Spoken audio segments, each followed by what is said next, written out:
This last session is reducing endometrial and ovarian cancer risk, and it's being presented by Katie Pennington. Katie and I go way back, probably a little too far back. We both worked in Mary Claire King's lab for quite a while at the University of Washington. Katie is, for the next couple of weeks, still at the University of Washington, where she's a gynecologic, oh my God, it's end of the day, gynecologic oncologist and an associate professor. She cares for both patients at risk for and with gynecologic malignancies, and her research interests include the molecular genetics of sporadic and familial ovarian cancer, gynecologic cancer, survivorship, and improving outcomes through clinical trials. And I was racking my brain trying to think of a funny Katie lab story, but I couldn't think of one. It might be for the best. So without further ado, Katie. All right, well, thank you all so much for having me. It's a thrill to be here. I'm at the University of Washington right now. Today is actually my last day because I'm moving to Alaska Women's Cancer Care in Anchorage. So I'm really excited for this next adventure. I'll continue doing risk-reducing work and cancer care. So, yeah. All right, I have no disclosures to report. So I will cover prevention for ovarian cancer and endometrial cancer. Specifically within those, I'm going to talk about chemo prevention. I'll talk about surgical prevention, which will be the main focus of this talk, because there are a lot of aspects kind of that come to decision making for that. And then I will briefly cover some up-and-coming cancer vaccine trials to look out for. I will be talking about kind of all the genes. You can see them listed here, with a focus on BRCA1 and 2, not because those are more important, but I'm going to start with those because the principles that go into deciding for those apply to the other genes. So things like risk of surgery, early menopause, those apply to all of the things. So if you have one of the other mutations and you're getting nervous because you're like, oh gee, is she going to get to this? Yes, I will, but a lot of the things you learn for BRCA1 and 2 will still apply to you. And so who is at risk for gynecologic cancer? So for endometrial cancer risk, people with inherited mutations in the Lynch syndrome genes, so MLH1, MSH2, and EpCAM, MSH6, and PMS2. Cowden syndrome, which is P10. For ovarian cancer risk, BRCA1 and BRCA2, but also other genes. We're starting to discover more and more genes, so RAD51C, RAD51D, BRIP1 are kind of the most well-established kind of intermediate genes. And then also I'll talk about PALB2 and ATM. And then the Lynch genes also, except not PMS2, which I'll talk about. And then also people with a strong family history of ovarian cancer without a known mutation in the family. So who is not at increased gynecologic cancer risk? So inherited mutations in CHEK2 increases breast cancer risk but does not increase ovarian cancer risk. And I wanted to just call that out because a lot of the time we link breast and ovarian cancer genes together, and very many of them increase the risk for both, but that is specifically not true for CHEK2, and we feel very confident about that. There are also a few other genes that are kind of in a similar related pathway to many of the other genes that initially were thought to increase risk, but we now know aren't, including RAD50 and MRE11A. And so I think one of the caveats here is when people look at individuals with ovarian cancer and see which gene mutations they have, that doesn't actually mean that that gene caused their ovarian cancer. They could have happened to have it by chance. And so for each gene, you have to consider the quality of the evidence and what evidence there is that there's an actual association with cancer risk. And then when we're not sure, you actually default to personal and family history to make recommendations. So I'm going to start with ovarian cancer prevention.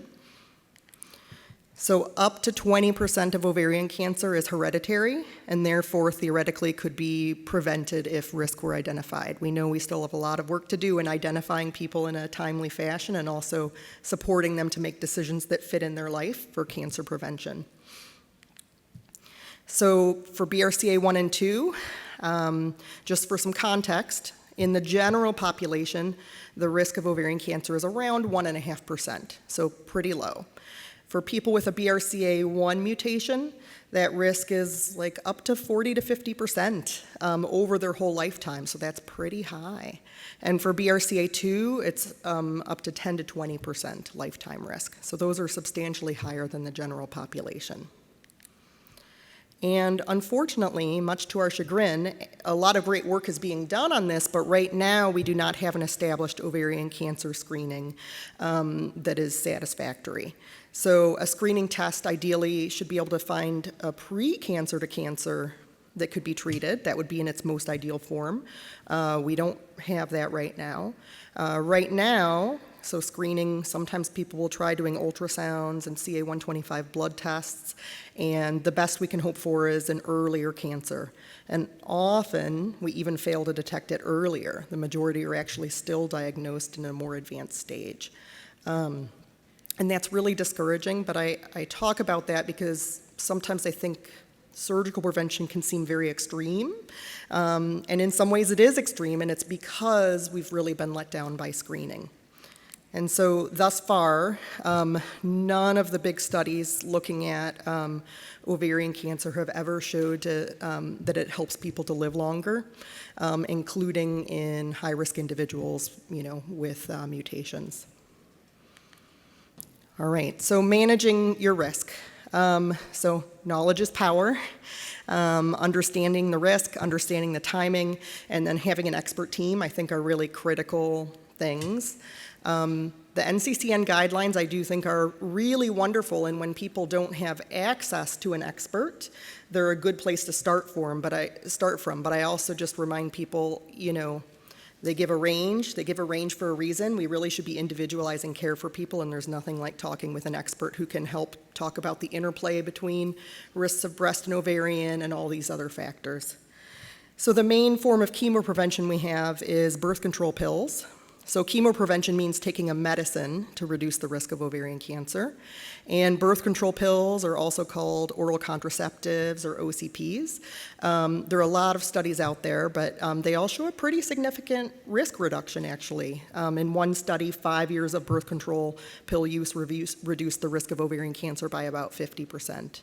In another study, I saw a 10-year use reduced the risk by 40%. So again, each study you might find something slightly different, but that is a significant option for decreasing risk. There is conflicting data on breast cancer risk with birth control pills. Most data is fairly reassuring. There are some studies suggesting an increased risk. It tends to be not a very significantly increased risk. And so I think that's always a conversation to have with your breast provider and what they think about it and what you think about it. But in my experience, none of them has ever discouraged people from taking birth control pills if they wanted to use it for contraception, because that is also an equally very important thing in our lives, or for ovarian cancer risk reduction. And then the second tenet we'll talk about now is risk-reducing surgery. And this is extremely effective at preventing ovarian cancer. So some definitions first. So this is a picture of our female anatomy. So BSO stands for bilateral salpingo-oophorectomy, which refers to removal of the ovaries and the fallopian tubes, and you can see them circled here. RRSO is another term you'll hear me use pretty commonly, which stands for risk-reducing salpingo-oophorectomy, and that's really synonymous with BSO, unless someone already had one of their ovaries removed, and then you wouldn't say bilateral. But salpingectomy is referring to removing the fallopian tubes alone, and hysterectomy is removal of the uterus.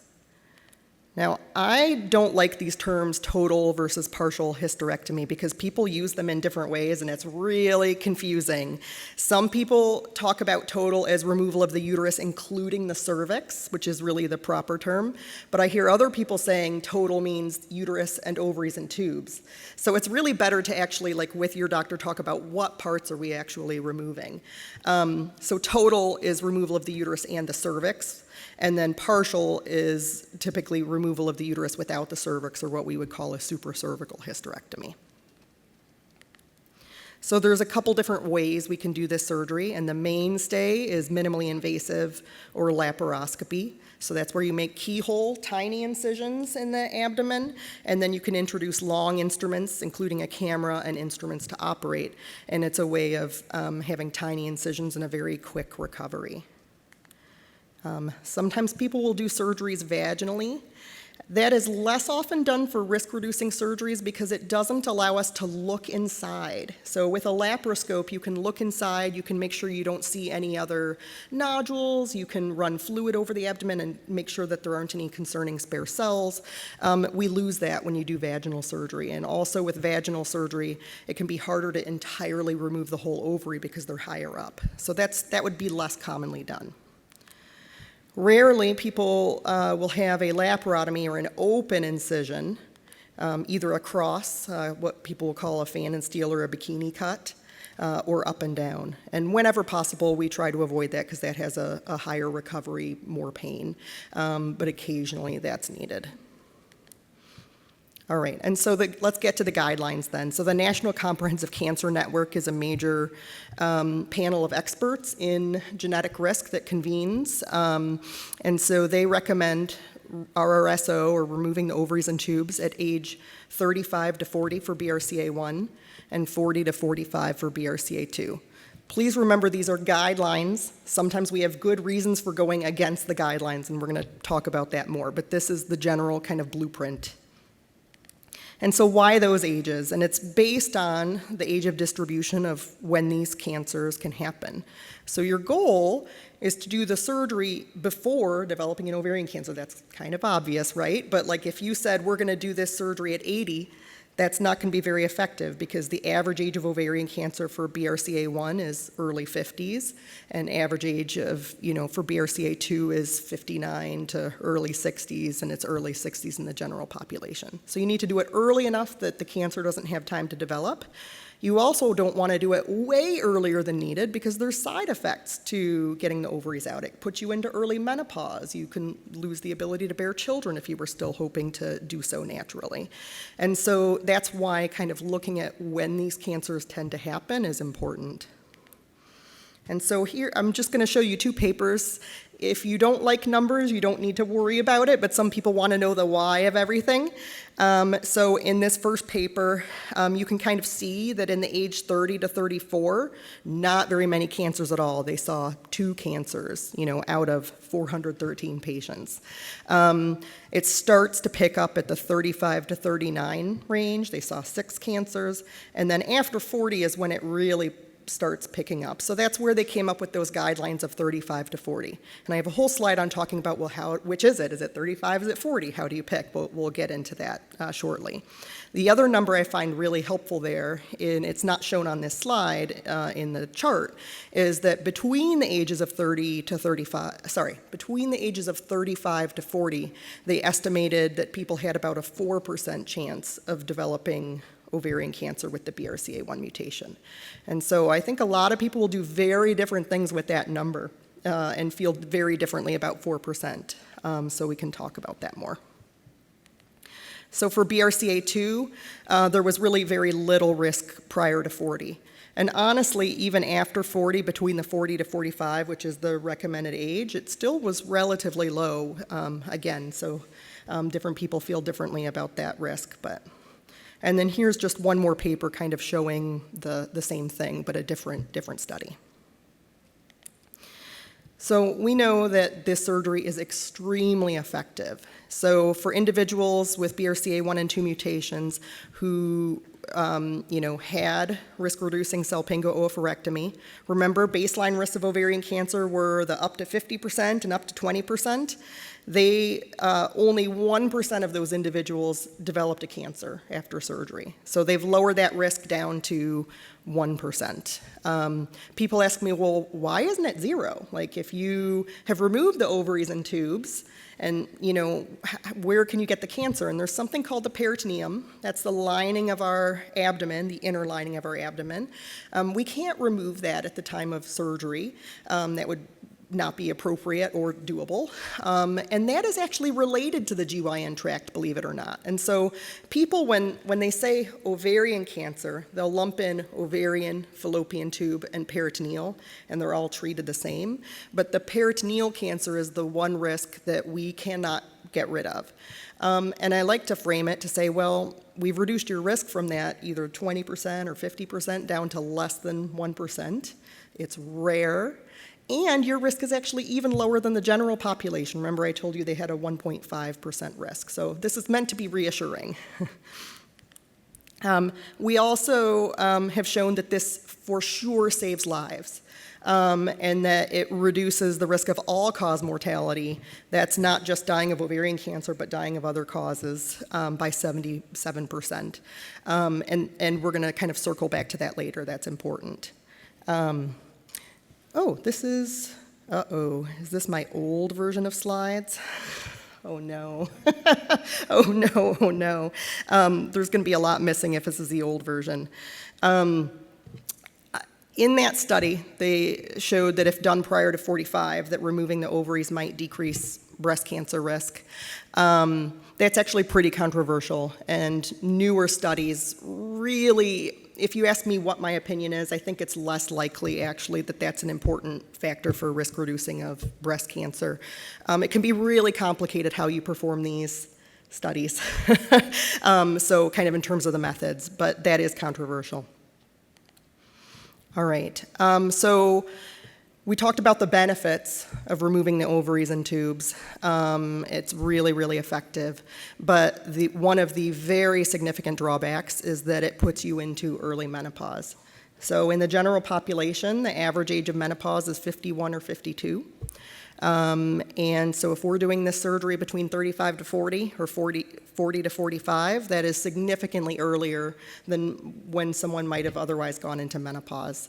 And so some of those symptoms, so there's the fact that you don't have estrogen being made by the ovaries anymore, and that can cause menopausal symptoms such as hot flashes, changes in your mood, in sleep, in sexual function, and I know you have a whole other session kind of devoted to these things. There's also health risks associated with surgical menopause. So besides the very big quality of life issue, we know that in the general population, so people who don't have these mutations, that if someone gets their ovaries out before 50, that they have a higher risk of dying because of heart disease, they have an increased risk of osteoporosis or weak bones, and increased risk of dementia. And so that's really significant. Now I'm going to remind you of that paper I showed you that we decrease mortality in people with BRCA1 and 2 mutations, even despite these negative health risks, because the competing risk of ovarian cancer is there. So I find that reassuring. But that's not to say that we shouldn't be using this information in our decision making and doing everything we can to offset it. And so there's a silver lining, which is that hormone replacement therapy can actually mitigate these risks. So this study is in the general population, and we'll circle back to you all in a minute.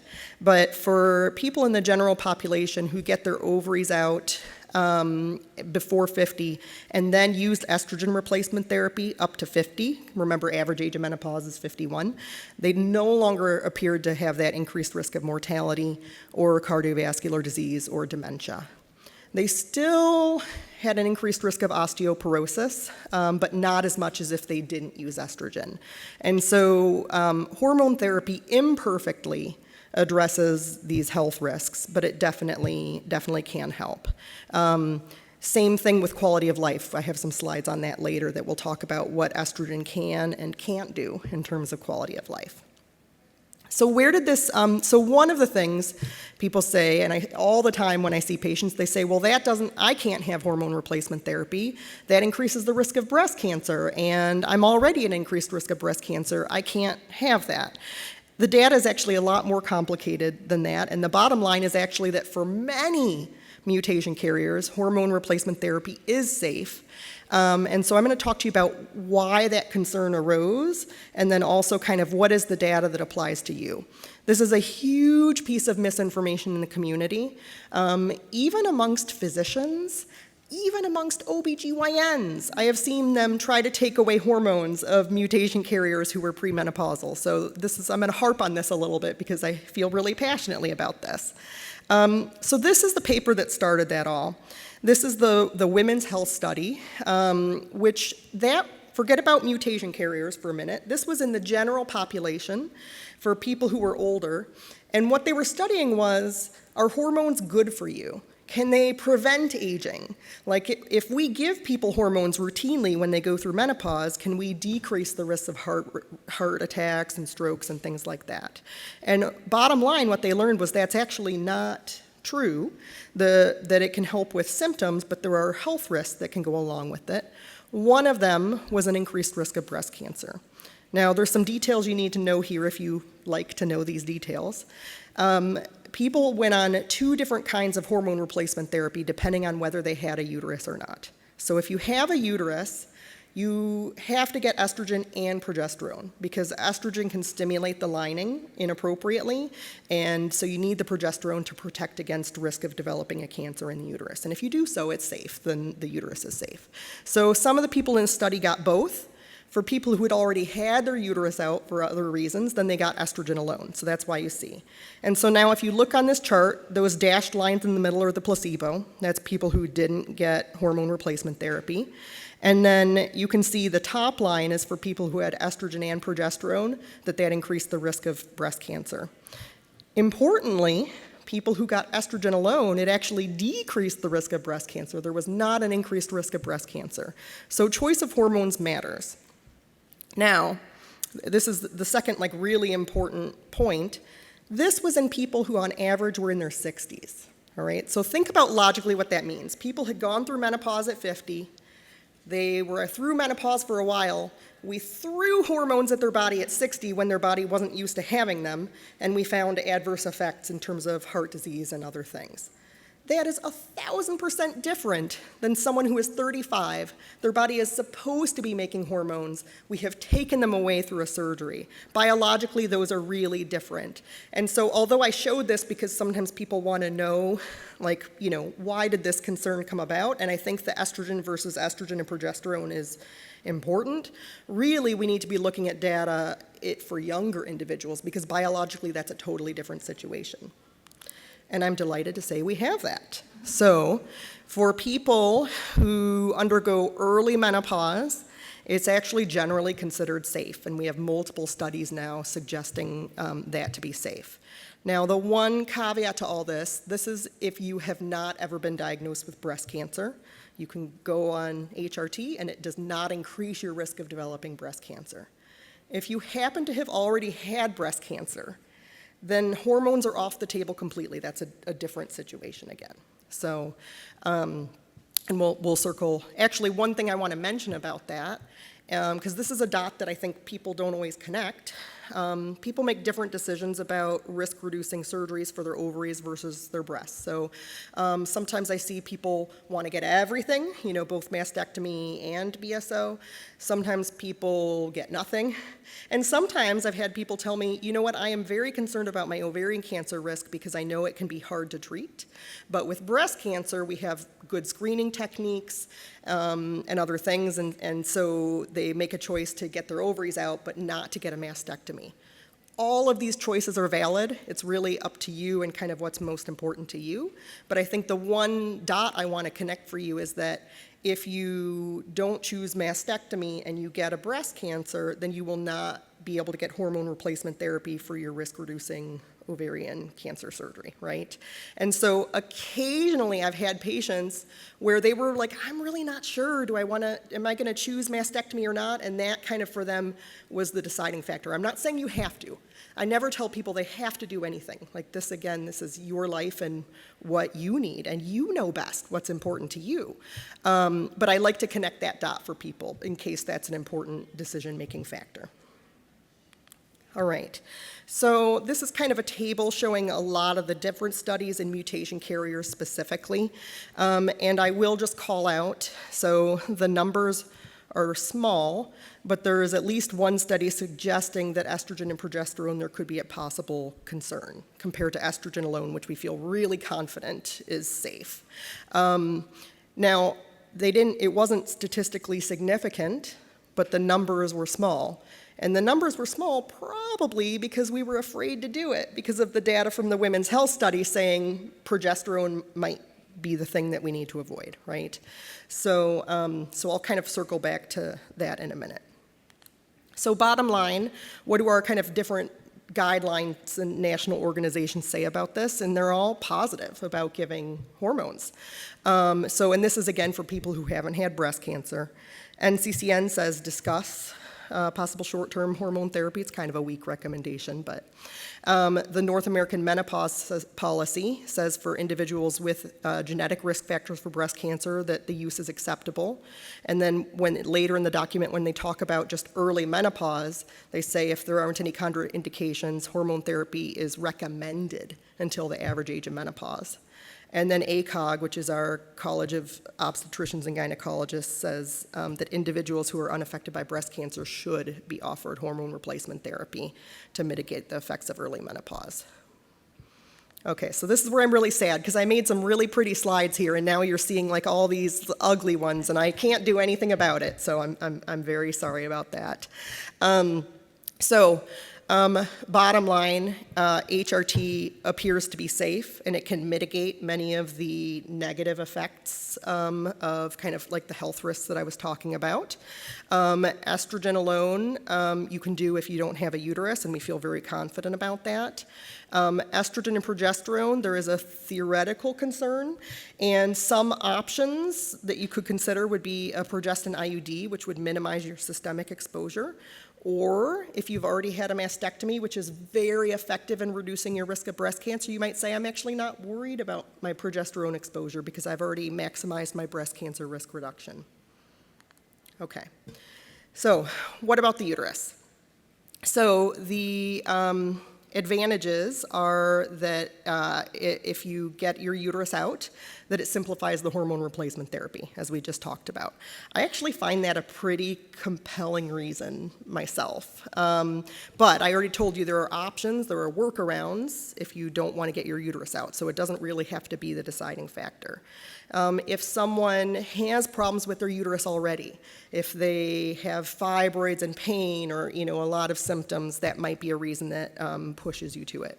And it prevents endometrial cancer. We know that risk isn't very high, but in some cases, I'll have a slide in a minute that can show you that there may be some increased risk for mutation carriers.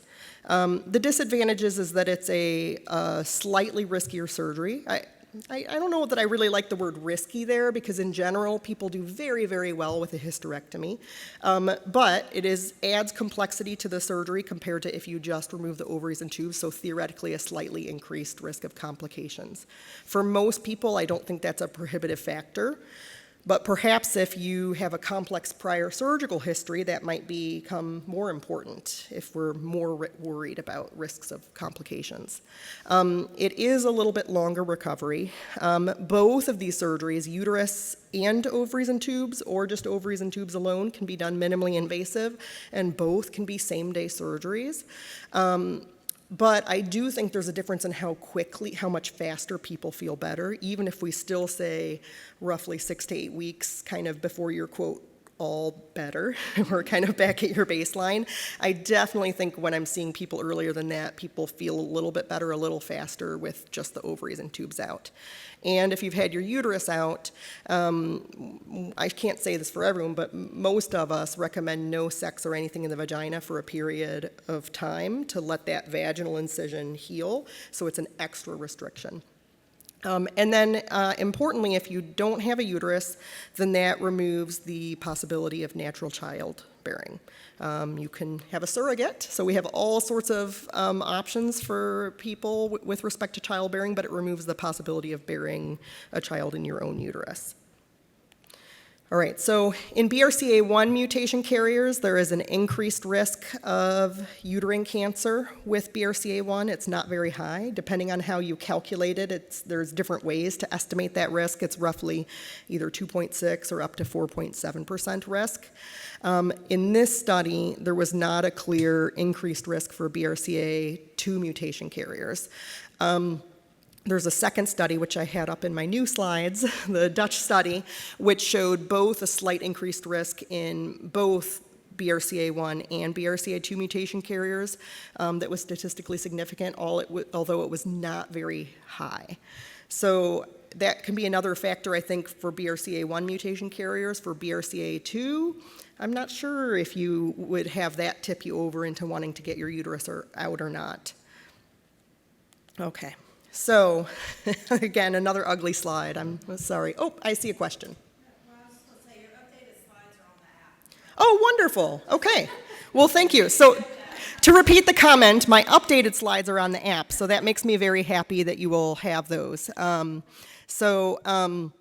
The order might be slightly different, but so kind of remember I gave you those age ranges, 35 to 40, 40 to 45. And I all the time have people say, well, which is it? You know, if they've been recommended to have it at 35 to 40, they say, which is it? Is it 35? Is it 40? And what I say is that actually really depends. So if you want to maximize your risk reduction, the most, then I say you would pick 35 because there is some risk between 35 and 40 for BRCA1, about 4%, where, you know, you can potentially lower your risk if you get it at 35. On the flip side, I have some people who say 4% isn't very high. Totally worth it to have 5 more years without early menopause. Like, again, so these are very individual decisions. Or sometimes people haven't completed childbearing. You know, many people are delaying childbearing, you know, to 40 or sometimes even beyond. I will say childbearing in the new slide, I also think I had to put an asterisk because we have all sorts of reproductive technologies that can bypass these things, but it's a consideration. Family history can sometimes sway us one way or another. So if there's a family history of early ovarian cancer, then that might sway you to pick the 35 side compared to the 40 side if you're BRCA1. Or again, I'm picking BRCA1 as an example, but this applies to all the age ranges for all of these recommendations. So if your mom had ovarian cancer at 75, that's likely not going to influence anything I would tell you. If she had ovarian cancer at 40, I might say consider 35. We tend to think about 5 years before the earliest ovarian cancer, like thinking about moving the surgery earlier. And then the other thing would be, so for individuals who are transgender, non-binary, or gender non-conforming, sometimes risk-reducing surgery can form a part of like gender affirmation. Not for everyone, that's not appropriate to make generalizations, but sometimes, you know, I'll have an individual who is 28 and desires this as part of gender affirmation, and yes, that is younger than what we otherwise would have done for guidelines for BRCA, but it's serving another purpose. And then the last thing, and I have a slide talking about the interplay again, if someone has had breast cancer, we'll talk about that more, but what if you've already gone through menopause?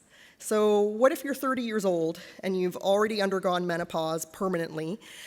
Is there really benefit to waiting until 40? Probably not. So these are all the different things that kind of sway you one way or another, and again, it's really individual. All right. So what about removing just the fallopian tubes? So some of the reasons we talked about that people might want to delay removing their ovaries would be childbearing concerns and also preserving hormonal function. And so we know that we can mitigate many of the consequences of surgical menopause with hormones, but not all. And specifically now, I told you before about kind of what that was like with the health risks, but let's talk about quality of life. So we know that HRT reduces, but does not completely resolve hot flashes. So it is not the same as never having gone through menopause. It helps a lot, and I tend to be very positive for people who want to, you know, who choose to do this surgery, that I do feel like we can support you to have a good quality of life, but it's definitely not the same, and it's definitely your choice. And so that's true for hot flashes, and that's true for menopause-related quality of life. We have seen that quality of life is worse after RSO even with HRT. Same with sexual functioning. HRT can help improve sexual functioning compared to not using it, but it's not the same as never having undergone menopause. And so Not everyone is getting RRSO at the recommended ages. And again, recommended is a little bit of a, you know what I'm saying. So in one study, 37% of BRCA1 mutation carriers and 30% of BRCA2 mutation carriers didn't have RRSO, and the mean age of those who did was 45 and 48, which is well past the guideline recommended age. And I think one of the main reasons that high-risk individuals are not choosing this is because of the undesirable side effects and risks of premature menopause. So that brings me to the fallopian tube hypothesis, because this is really exciting that we may have kind of an alternative way going forward. This hypothesis, which is pretty widely accepted, is that the majority of serous ovarian and peritoneal carcinomas are actually seeded from cancer cells that started in the fallopian tube.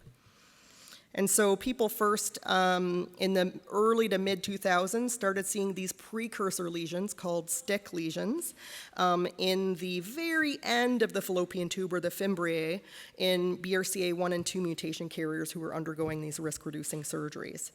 And it wasn't until we started looking for them that we started finding them more. They're very tiny, and you have to section the fallopian tube every 2 millimeters, look at the entire end. So before, pathologists weren't really looking to find these tiny and significant cells. And once we started looking, we found that these were here.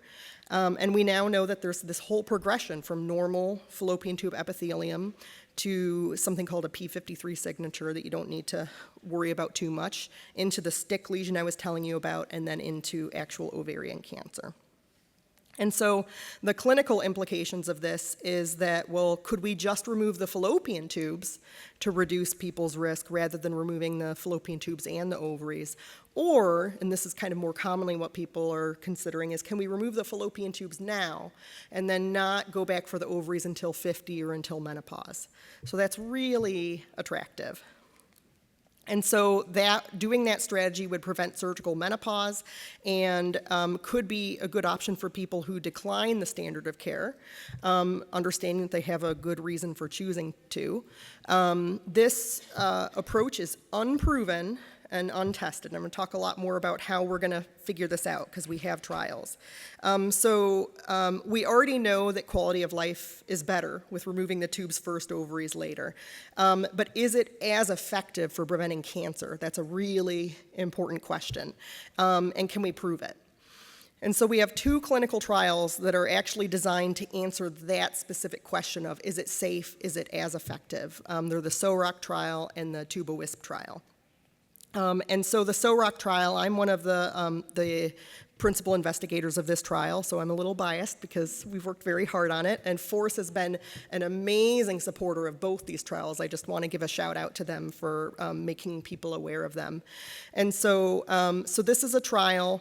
It's non-randomized, meaning people choose which surgery they get. It would be totally unethical to tell people which surgery to get, but people choose which surgery, and then we follow them over time to see what happens, and then figure out if it was as effective or not. The SOROC trial is only for BRCA1 mutation carriers, which I think many people have been disappointed about, and it's only for people 35 to 50. And the reason is that when you're younger than that, your risk of ovarian cancer is lower, and with other mutations, the risk of cancer is lower. And so the way we can prove that there's a difference is you have to see how many cancers happen in each surgery arm.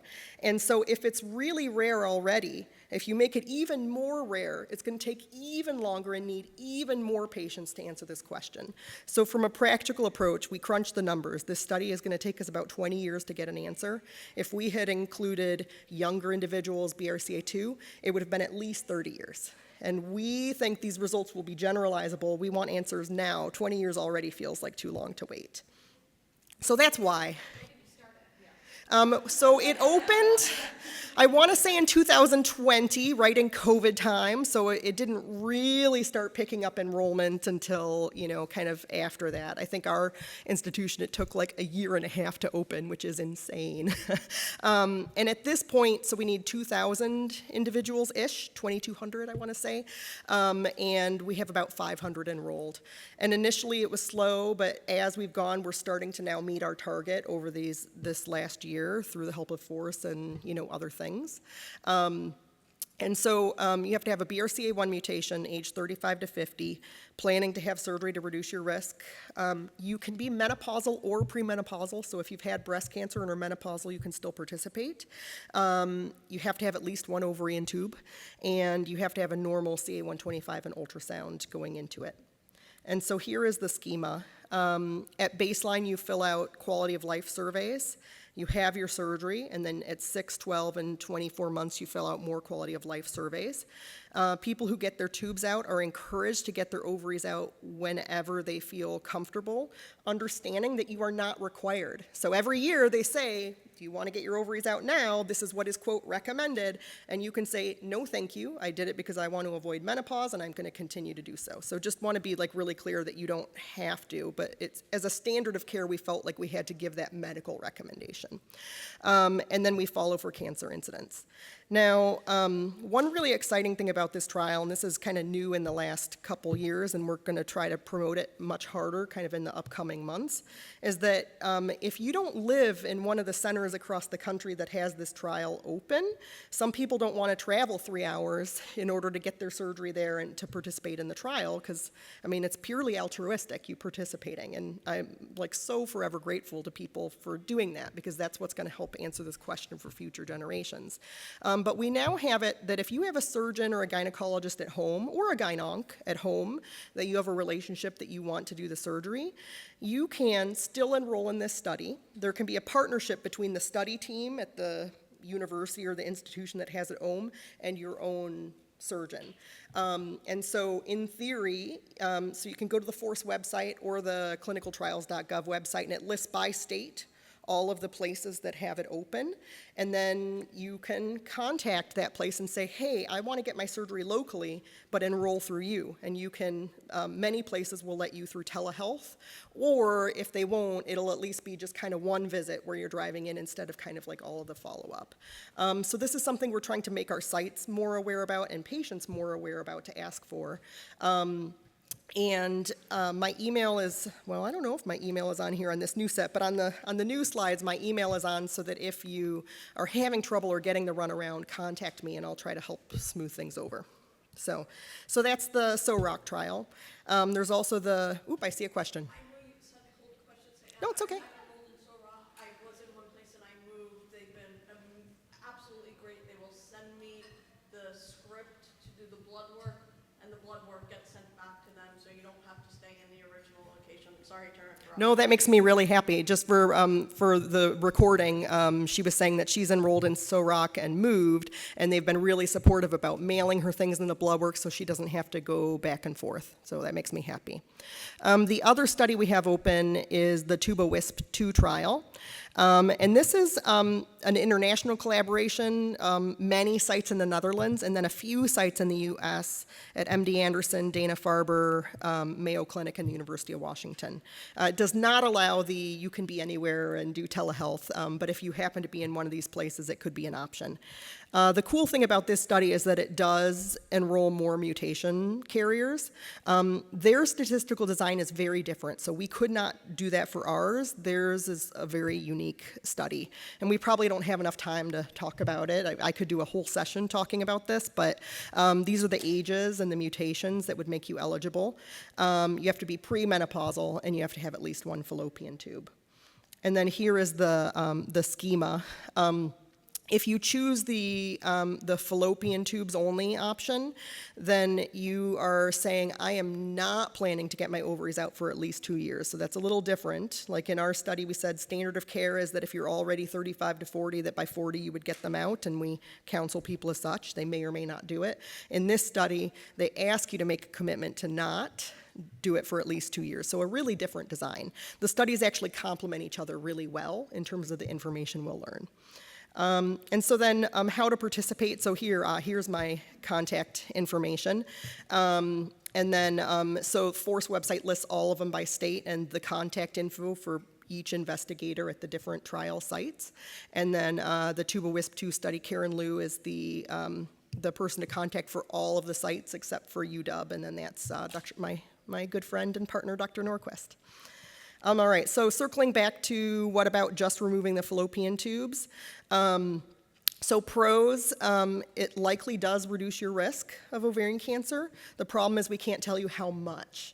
You can keep your hormonal function, and if you were wanting permanent sterilization, it gives permanent sterilization.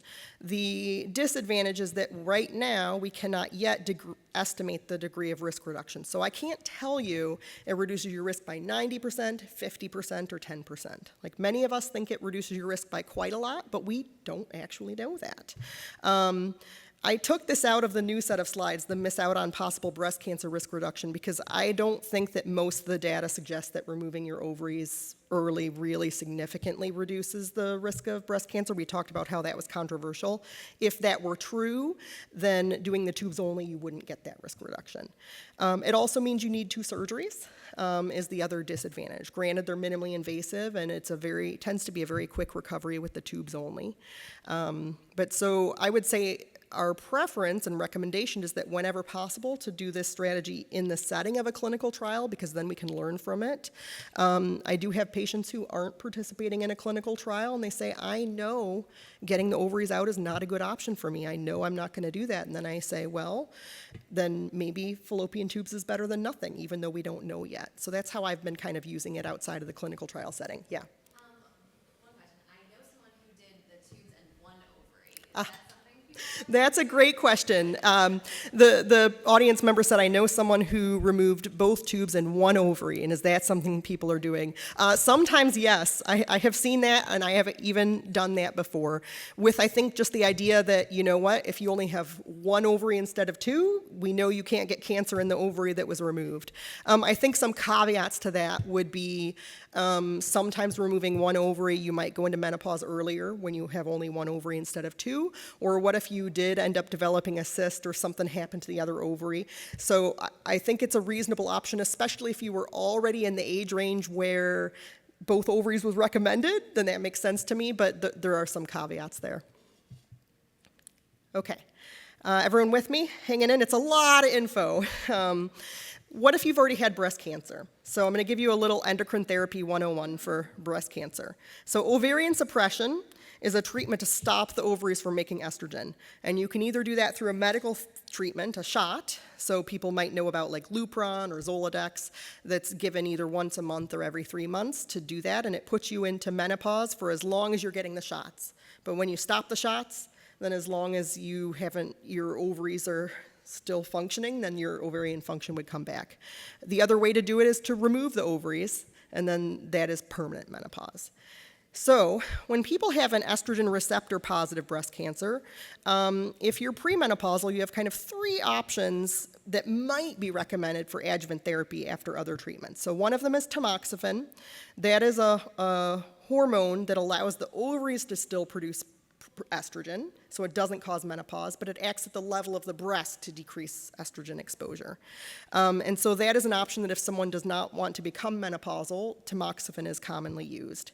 Tamoxifen also can slightly increase the risk of uterine cancer, so that's something to be aware of. Sometimes people will do ovarian suppression with tamoxifen, and then the most aggressive treatment to get the estrogen levels the very lowest is doing ovarian suppression with an aromatase inhibitor, such as letrozole and anastrozole, Aromasin, Femara, all these names if you use brand names or generics.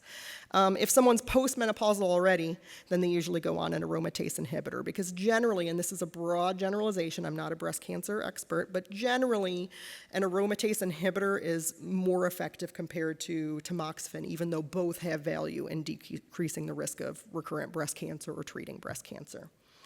So things that could influence your timing if you're in this situation. If you're still premenopausal, then it's important to know that you are unlikely to be a candidate for estrogen replacement therapy after, right? So if you know, because of your breast cancer history, that you can't get hormones, but you're recommended between the ages of 35 to 40 to do this, Maybe you might consider 40 if the experience of menopause is something that you want to delay. That might change your feelings about it. Maybe, maybe not, right? The other way that things might influence your timing is if you're already menopausal, then there might not be benefit to waiting until the typically recommended age, which we talked about a little bit. There's a couple reasons that might happen with breast cancer. One, sometimes chemotherapy can cause early menopause. And then the other is if you're recommended ovarian suppression on the slide I was showing you before, with Lupron or, one of those things. Now, this might depend on the time. So let's say you were 25 and recommended to have ovarian suppression for 5 years. That would get you to 30. Well, you still have a lot of years then before 35 to 40, so that might not influence your recommendation at all. But let's say you are, already 35 and you're recommended to have 10 years, then that's going to get you to the point where you would have already had the surgery. Do you see how kind of the timing might matter and kind of how long? And then for someone who we're going to go on ovarian suppression indefinitely, because that occasionally is recommended, then you would say, well, I'm going to do this right now. Now, the caveats are removing your ovaries and tubes is permanent. Even if the intention of giving the shots is for forever, you can undo them, right? So there are kind of things to talk about there. But breast cancer treatment can influence the decisions you might make. Same for the hysterectomy. So if you're not a candidate for estrogen replacement therapy, then that removes one of those reasons I was sharing with you about for hysterectomy. Tamoxifen can cause uterine cancer, so sometimes that makes people want to get their uterus out to not have that risk. Although I will say that if you're getting your ovaries out at the same time, usually then they would change you from tamoxifen over to the aromatase inhibitor, so then you wouldn't have the tamoxifen endometrial cancer risk anymore, but I won't say always. And then the hysterectomy, again, can add complexity to the surgery and a slightly higher risk of complications. This is generally pretty low.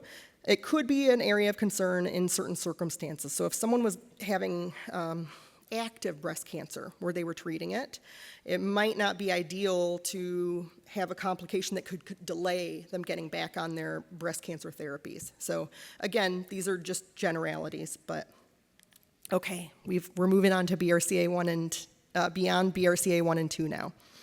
Any questions about BRCA1 and 2 before I go on? Okay. All right, so NCCN guidelines. So for BRIP1, risk of about 5 to 15%, RAD51C, risk of about 10 to 15%, and RAD51D, about 10 to 20%.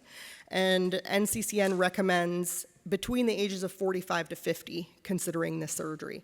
That's kind of a nice range because you can say, well, I want to go earliest to kind of maximize risk reduction, or you can say, well, I'm going to do it kind of towards the natural age of menopause, so it's kind of not that that's why it was picked, but it is a convenient age range in that. So PALB2, people used to not acknowledge it as an ovarian cancer gene. We, and in Dr. King's lab, always said that it was an ovarian cancer risk susceptibility gene, and now that has become accepted. So there was a lag kind of between the time when National Comprehensive Cancer Network would accept that. The risk isn't very high, so it's about 3 to 5%, but it is increasing your risk compared to baseline. And so the NCCN says consider RRSO at 45 to 50 for PALB2. Now, I think they say consider because there's some discussion of, well, how much risk is too little risk to warrant this, right? Like people in a general population with a 1.5% risk, we don't recommend everyone get out the ovaries there. Like, where do you draw that line? And I think that's always an individual discussion with every patient. Like, but I think that they have perhaps struggled to make guidelines, around that in part because of that and because there are harms to early menopause. American College of Medical Genetics and Genomics, their recommendation is consider risk-reducing surgery with non-directive counseling at or beyond menopause. So NCCN said 45 to 50. They're suggesting menopause or beyond. Again, I think, we individualize it. We don't know, and it really needs to fit in with your life. ATM is also an ovarian cancer risk susceptibility gene. Risk is only 2 to 3%. And there, NCCN really doesn't say that they feel comfortable recommending that for that level of risk. I, again, think it's an individual discussion. So if I have someone who is already menopausal, the harm of getting the ovaries out may be less compared to if someone has not yet undergone menopause. Again, I think it always is going to depend on all of those factors, but this is what our guidelines say. And then what about the Lynch syndrome genes? So the Lynch syndrome genes are gene dependent, so different risks for each gene. So for MLH1, they say an average risk of 4 to 20%, MSH2 and EpCAM 8 to 38%. And what they say, so these guidelines are much less directive than kind of the age ranges that are given for the ovarian cancer, like, for the BRCA genes and things. But they say BSO may reduce the incidence of ovarian cancer, and the decision and timing should be individualized, and that you would decide this based on whether or not childbearing is complete, menopausal status, comorbidities like surgical risks or medical risks, family history, and the specific gene. And then they say that estrogen after premenopausal oophorectomy may be considered. We actually know that people who go on estrogen, that decreases the risk of colon cancer, which is relevant for someone with Lynch syndrome who has colon cancer risk. So that's for MLH1 and MSH2. They say you can consider it. MSH6, the risks have been reported anywhere from 1% in one study up to 13% in another. And because of that, I think because of the 1% in the one study, they said that there's insufficient evidence to make a recommendation. They say that BSO may reduce the incidence and the decision should be individualized.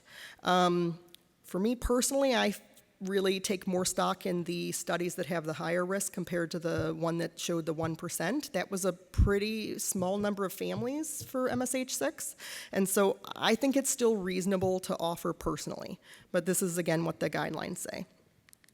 And then the last gene I'm just going to show you is the PMS2 gene, which does not increase your risk of ovarian cancer, unlike the other genes. So what they say is that although studies have suggested a 3% lifetime risk that is higher than the observed risk in the general population, remember 1.5%, studies specifically looking at PMS2 carriers have not shown that there's a statistically higher risk. And so again, they say insufficient evidence to recommend RRSO, and specifically say that they appear to be no greater than average risk for ovarian cancer and may reasonably elect not to have oophorectomy. And I agree with this. I have discouraged people from getting their ovaries out based on this data showing that it really doesn't increase the risk. All right, so now let's talk about endometrial cancer prevention.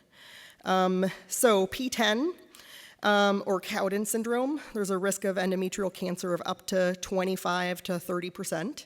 And so what the guidelines say is discuss option of hysterectomy upon completion of childbearing. And we're supposed to counsel regarding the degree of the risk, the protection, extent of cancer risk, and reproductive desires. Now, I think the reason they say discuss, so endometrial cancer is a little bit different than ovarian cancer. So majority of ovarian cancer tends to be diagnosed at a more advanced stage, although for Lynch syndrome we can more often see earlier ones. And we don't have any screening.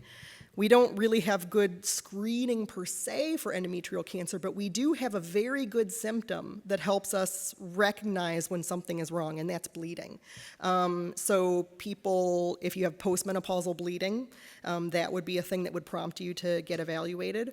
Or if you're premenopausal, having very heavy periods, having bleeding in between your periods, or just completely irregular cycles. I'm not talking about like, oh, it's 28 to 34 days. We're talking about 2 weeks, and then 7 weeks, and then 6, and you're always bleeding, and you never know like when your periods even are.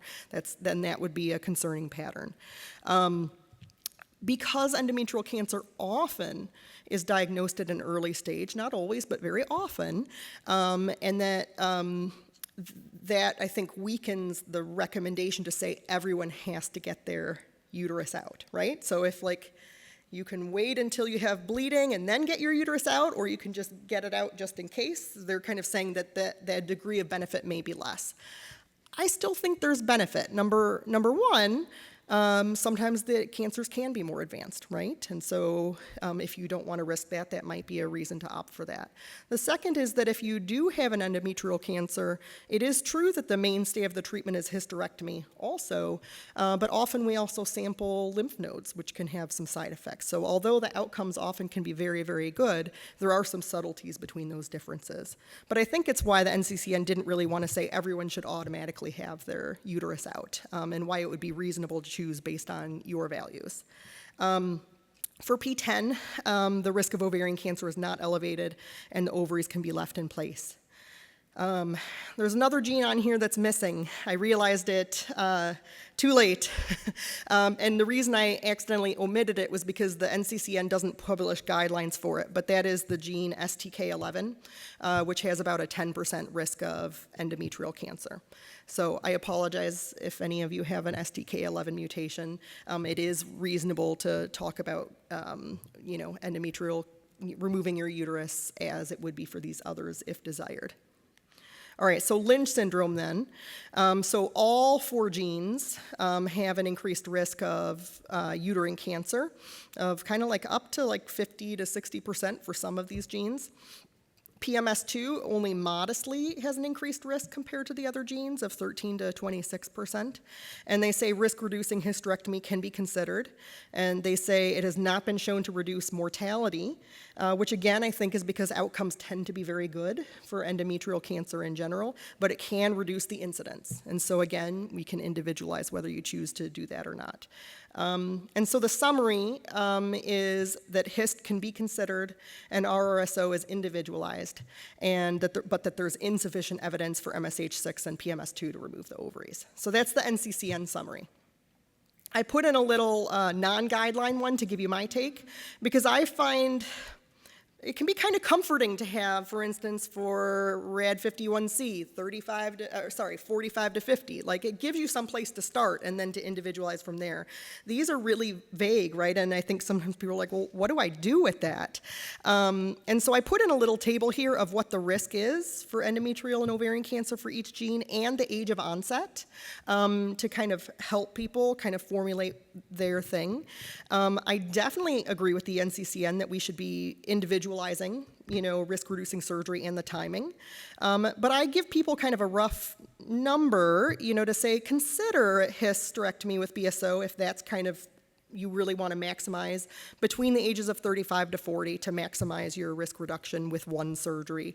And that's because if you look at the ovarian cancers, they are earlier, they're in the 40s, right? And so that's why I say the age range of 35 to 40 there, except keep ovaries if you have the PMS2. There are other options. So you could get your uterus out in the tubes only if you want to reduce your risk of uterine cancer and you want to reduce your risk of ovarian cancer some, but don't want to go through menopause. Some people say, I want to get my ovaries out because I'm concerned about that it can be harder to treat ovarian cancer, but I really want a more simple surgery and I don't want to get my uterus out. You can imagine kind of any combination, and there really is no one size fits all. And so factors would be kind of if childbearing is complete, menopausal status, again, health comorbidities and surgical comorbidities, your family history and the specific gene. All right, last set of slides is on cancer prevention, just a few, so we're almost done, and then have some time for questions. So this is kind of a promising area of research. It's not ready for prime time, but studies are being done. And I was just going to kind of call your attention to 3 of them. So this first one is comparing either giving this INO 5401 with or plus or minus this other one, I can't even say it anymore, INO 9012. So the first one encodes antigens that are commonly overexpressed in a variety of cancers. And that have been felt to be good targets for the immune system for people who have cancer or at an increased risk of getting cancer. And then the other one encodes IL-12, which is a T-cell immune activator. So it's trying to kind of boost the immune response beyond just the first vaccine. And so they're going to test, so it's a phase 1B, that means it's really early in development, and the goal of it is to test safety and to see if it can activate the immune system. So it's not comparing breast cancer incidence rates or other things yet. That would come later if it appears safe. But it's a step in the right direction. This is a study, so that one in theory, like WNT1 can be overexpressed in ovarian cancer, could potentially, if found, be successful, be effective there.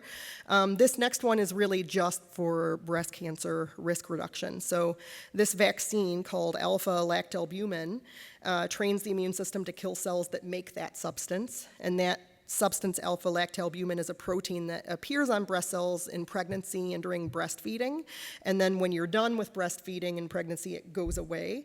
But they have noticed that breast cancer cells, especially triple negatives, tend to also produce this protein on their cells. And so they initially just were studying this in people with triple negative breast cancer, but now they've opened up a prevention cohort with BRCA1, BRCA2, and PALB2 mutations. And the goal of it is to kind of determine the ideal dose and test its ability to generate an immune response. And the third study is for Lynch syndrome patients. So this is the NOOS 209 vaccine. So it's what's called an off-the-shelf vaccine because it's not specific to any one person. It's supposed to be general that could apply to a lot of people. And that vaccine encodes 209 neoantigens that tend to be shared across MSI tumors, microsatellite instability tumors, which is the type of tumors that patients with Lynch syndrome tend to develop.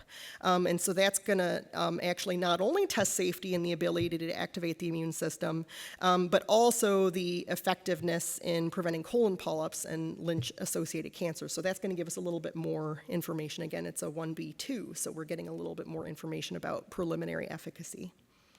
All right, and my summary slide is missing. But in summary, I would say surgery really is the mainstay of prevention at this point in time. I hope we can offer something different in the future, whether it's vaccines or better screening, but right now surgery is the mainstay, and it's really effective. Removing the fallopian tubes only and the ovaries later is really promising, but not yet proven, but we hope to have that answer in the next 20 years or so. And I'll say with that, if we were to learn that it wasn't as effective, but we could give people a number to say, well, it's 90% or 50% or 10%, that would still be really valuable, again, because we could individualize choices with that.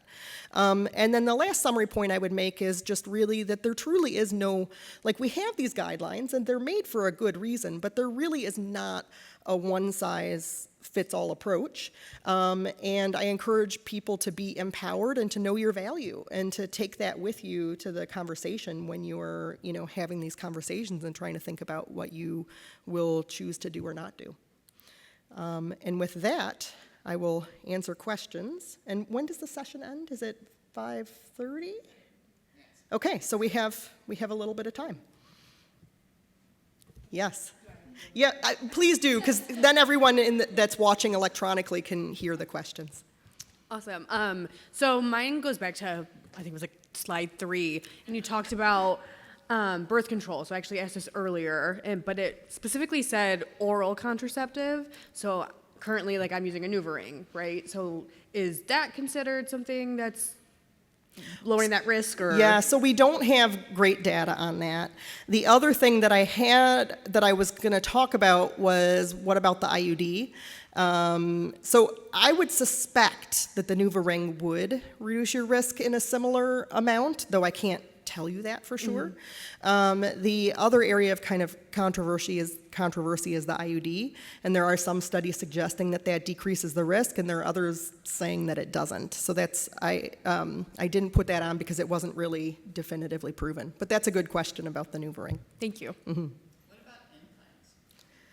I mean, implants have a different mechanism. So implants are progesterone only, so I would be hesitate to, speculate. I mean, we don't really truly know in what way they work to reduce the risk. So if we knew definitively the reason that it decreases your risk is because it decreases the number of ovulations lifetime that you have, that used to be kind of the theory and why people got ovarian cancer, then you could kind of extrapolate more perhaps. But now we're kind of more wondering if all of these things start in the tubes, and then I'm not really sure what ovulation has to do with anything. Like, is it just confounding or kind of certain types of people who use birth control? This can get really complicated. And yet, like, that is what we found, right? Like birth control pills, we've seen consistently across studies that it reduces the risk. I don't know how to reconcile that with the fact that if all ovarian cancers or most start in the tubes, why would that help? But I think it makes it harder to make educated guesses when we're less certain about the mechanism. Can I follow that up? Yeah. You had mentioned, obviously, that the risk reduction for taking the birth control is pretty significant for 5 years. Is there any negative effect for taking it longer or having it had for 20 years? You know, I'm on it for like 20 years now. So Oh, yeah, there's no contra? I don't think there's effect? any, no, I mean, it's more just if you want to be on birth control for longer. And then again, there's that theoretical concern about breast cancer risk, Sure, for nope, instance. But no, I would not be concerned about anyone being on birth control pills like their whole reproductive life. Sure, And okay. many people are. Yeah, I have a follow-up to that follow-up. yeah. So I was on birth control pills for a number of years, and I've been off them for about 10, and now I'm in the age of doing the surgery. Should I get off them or on them again just for like a year or two? I don't or think you, no? this is a personal opinion, and I'm Yeah. not supposed to give medical advice, but I would say if you're getting surgery in a year or two, I don't think you have to rush and get back on them. And the data is different, so some of it says like 10 years of ever use. It may be stronger for current use than past, but all the studies are a little bit different. But no, I would not feel compelled. I would say just by what you already did, that has reduced your risk, and you can feel good about that, and you're also planning a surgery in the near future, I wouldn't feel compelled for you to have to do that. Okay, 2 questions. Sometimes they say that carrying a pregnancy can reduce your risk of certain cancers. Is there any evident reduction of risk of ovarian cancer by carrying a pregnancy? So potentially, yes. Again, I am always like cautious with all of this epidemiological data of how kind of like well controlled it is. But yes, like carrying a pregnancy decreases your risk. And can you speak to carrying a pregnancy after having a BSO versus a salpingectomy, and kind of going, like keeping the uterus and carrying it after those risk reducing I surgeries? love that question. And I didn't put it into the original. As you can tell, there's just so many different options, and sometimes having more choices makes it harder. But so I think the question is now like, well, what are your options for carrying pregnancy if you wanted to get your ovaries out, but you did IVF first? So IVF is where they stimulate the ovaries to make oocytes, and then you can collect those eggs and then either freeze them that way, or you can combine them with a sperm if you have a partner then and freeze embryos. And so we know you absolutely can carry a pregnancy without ovaries. So that is absolutely true.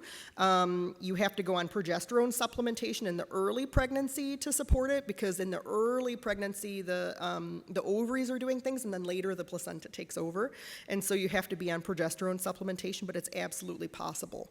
I think the one thing of caution would be IVF is never a sure thing, right? And so, you know, if you would be devastated, like let's say you collected all these embryos and then they were not successful, would you have regretted that you had already gotten your ovaries out and you couldn't go back and try again? That's always something to kind of think about there. But it absolutely is an option, and there are definitely people who choose to use it, saying, for me, I prioritize the risk reduction the most, and I'm happy I have some other options to still try to build my family. The other thing that IVF allows you to do, again, only a small proportion of patients choose this, and there's no value judgment on if you do or do not do it, but you can do pre-implantation, diagnosis where they can actually take the cells and see if you have passed on the mutation or not, and that is of interest to some people. Does that fully answer your question? Oh, I guess the other question is people ask about, can you breastfeed after your ovaries are out? And the answer is yes, you can.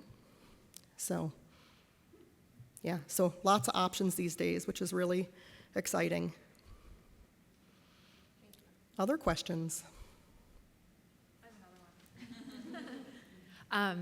Going back to deciding whether or not to do the hysterectomy at the time of risk-reducing salpingo-oophorectomy, right? You had the pros and the cons, right? And the cons were, the the surgery is more risky, all that. Is bladder prolapse a potential con? Is that, I mean, I don't know where I got that from, but No, yeah, that's a great question. So the thing about prolapse is that all of us develop prolapse as we age, whether we have hysterectomy or not. And so there are some studies suggesting that hysterectomy is associated with prolapse, and others that have suggested it's not. And again, it kind of gets to kind of like how cleanly are those studies doing. What I will tell people is that if you already have prolapse, when I remove your uterus, it's not going to fix that unless we had another urogynecologist specialist or someone who does those kind of procedures there. But I also don't really think that what I'm doing is worsening it either.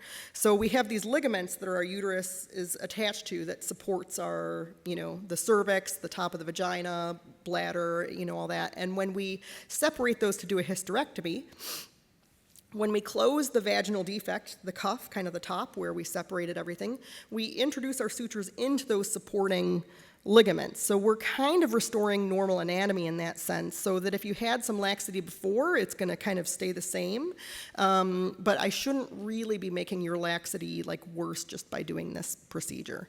But yes, that is a concern, and sometimes I've had patients really kind of fearful about it that didn't want to get a hysterectomy because of that, and that's okay too.